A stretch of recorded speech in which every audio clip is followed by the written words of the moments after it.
Hey. What the fuck? Alright, I'm not gonna drag this on for too long. Let's get into the video.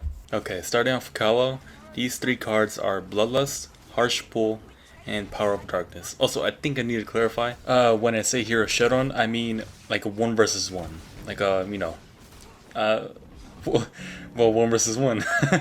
So first one, Bloodlust, it increases your frenzy damage per hit by 20. So up to 60%, no, not 60%, I'm like thinking of Fallout. 60 more damage, which totals to 405 instead of 345. So it is quite nice, especially that it's not like a end of hit type of thing like Phasma's no, not dash, staff strike star cards, where the last hit does only 50 more instead of like every hit. Okay, next one, Harsh Pull. It increases your pull damage by 50, which is actually quite nice because by default your pull only does 10. So it brings it from 10 to 60. So it is nice. And the last one for Kylo is Power of Darkness. This increases his damage by 14 for 6 seconds after doing a frenzy. I like this one because I think of it like this, right?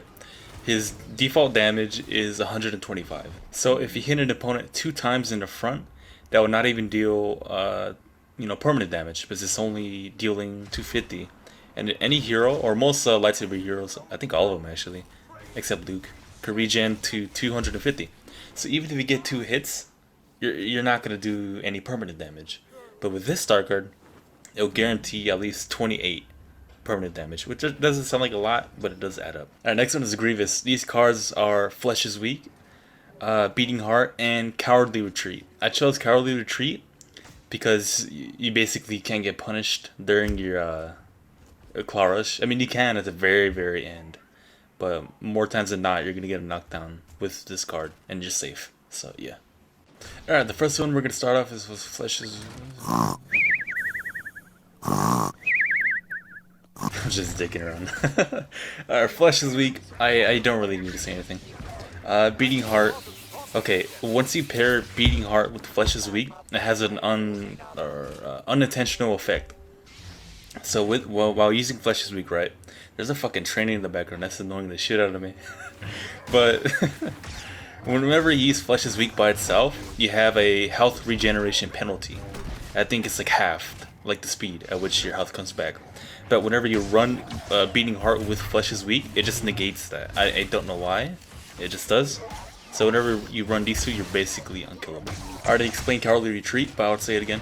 It's basically, I'm using this card just because it's safe, right? You take 90% less damage from all attacks during your claw rush, which is massive, right? You shouldn't really fear anything while you're doing it, so you could go for like risky hits with the claw rush. So yeah, I highly recommend it. Or you could get a safe getaway. And for Dooku, these 3 star cards would be Sith Control, Last Seconds, and Initiative. Alright, starting off the first one, Initiative. Initiative? Okay, there's a picture that says it on the screen. This is one of my favorite cards for Dooku, to be honest, because it adds extra 50 damage to your basic attack every 15 seconds. And if you happen to get a hit during that cooldown, it reduces it by a second, which is nice. Alright, next card. Sith Control allows you to regenerate 120 plus HP, which is nice. And Last Seconds reduces your stun cooldown by 4 seconds. So it brings it from 14 to 10. I'll be honest with you. I don't feel like doing Vader. He doesn't really need any star cards to be good. I'm just gonna show you the best, but I'm not gonna explain why. So I apologize.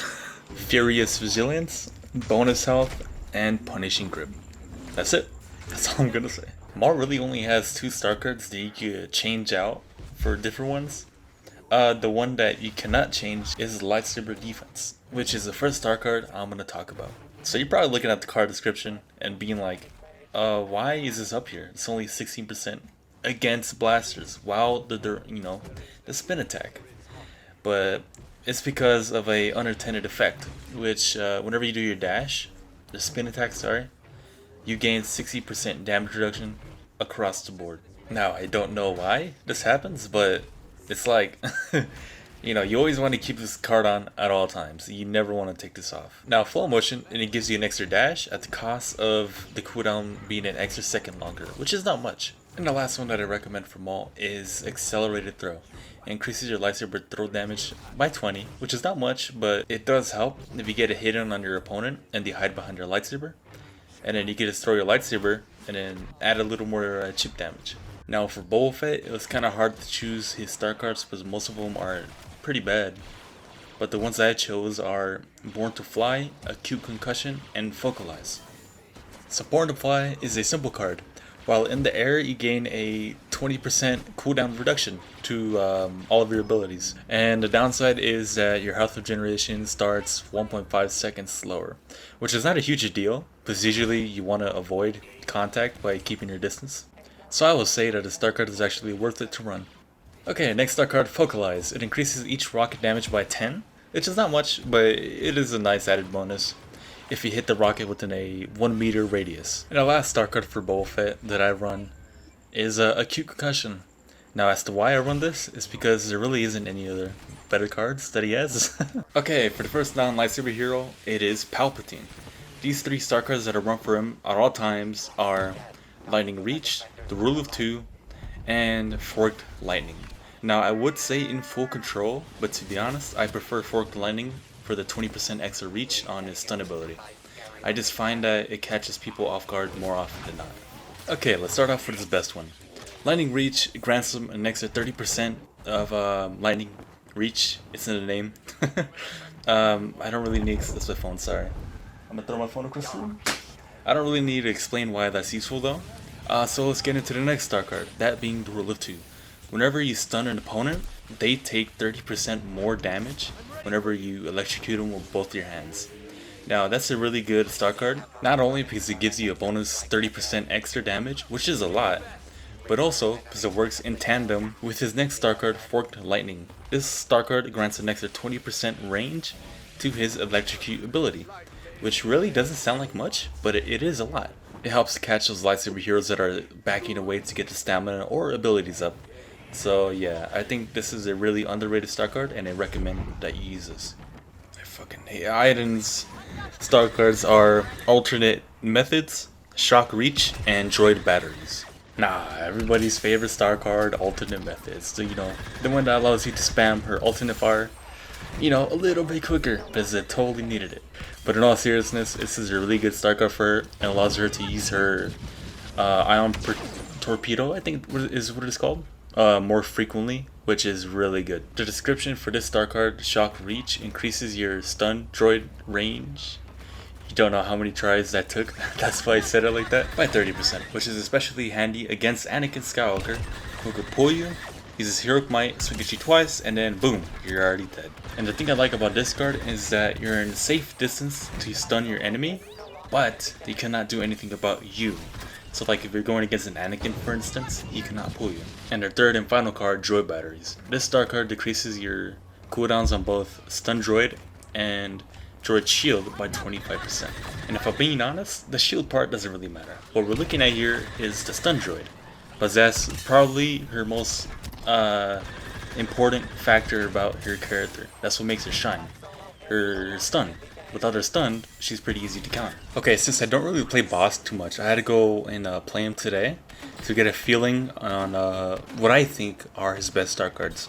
And the ones that I've decided that are his his 3 best star cards are Name Your Poison, Predator Resilience, and Multi-Traps.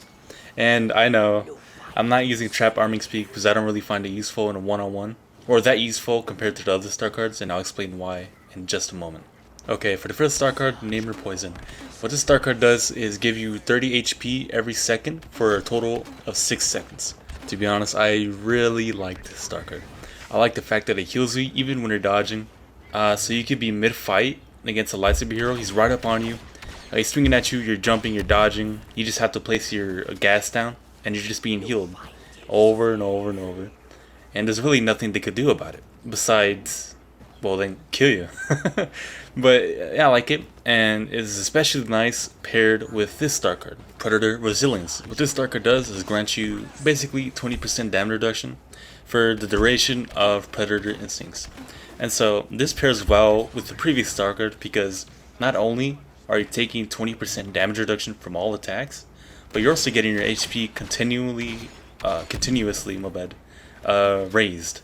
You can just keep on getting healed over and over. So it pairs well. I really like this combo. And if you play Bossk, I recommend at least trying out this combo. Maybe you like it, maybe not. And the last star card for Bossk that I run is multi-traps. This star card does two things. It adds 2 extra mines, so it makes it a total of 5 traps that you place down instead of 3. And increases the blast radius for each of those mines by 25%. Oh yeah, by the way, this star card increases the total amount of damage the ability could do from 228, which is not that much, to 380, which is a 152 damage increase.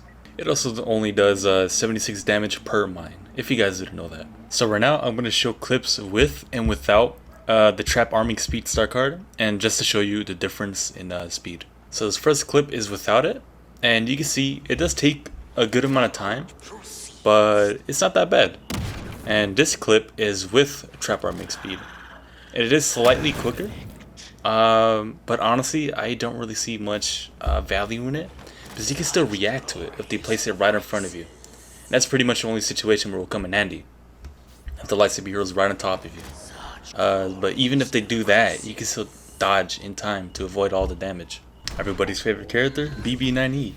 The 3 star cards that I run for him in a one-on-one situation are Full Construction, Link Systems, and Swift Power. That's such a weird word, Swift. Alright, let's start off with his best one. Full Construction is simple. It increases your health regeneration by 100. Can't go wrong with that. And plus his other star cards are really not that good. Okay, his next star card, Link Systems. And... oh my god. Okay, so this star card increases your damage by 8. I know it's not a lot. So your base damage is 24, so it increases it 32. Now here's the part where it's like, why even run this star card? So every 4 stuns, it increases your damage by 1. So you gotta do that 32. You gotta stun your enemy 32 times in order to get an 8 damage bonus in one duel. I don't know, and it's like, wow, that's pretty bad. But if you look at his other star cards, they're pretty shit. I'm not even going to sugarcoat it. They are really bad. And it's sad to see. Because this is a fun hero to mess around with, especially against lightsaber heroes. And his last star card that I recommend is Swift Power.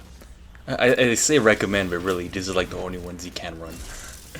Swift Power, it decreases your cooldown for your ride ability by 5 seconds, which is nice. It already has a short cooldown, so this just makes it even better. And this ability, basically, it makes it where you can't overheat, which are shock, which is pretty nice. And let's give it up for our last villain on this list, Phasma.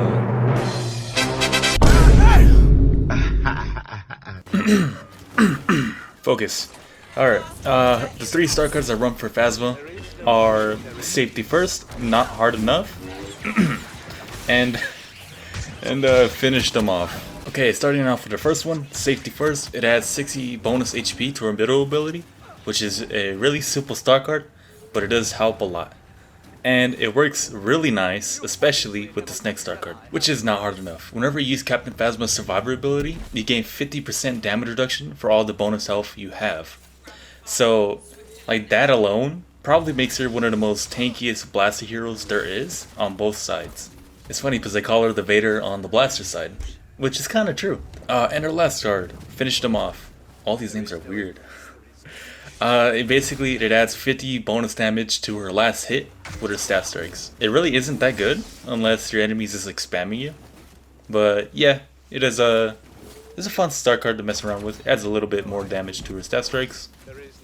And yeah, that's about it for the video. I wanted to thank you guys for watching. If you guys watched all of it, I really appreciate it. And yeah, I guess I'll see you guys in the next video. And peace. Peace? I never say peace. Later.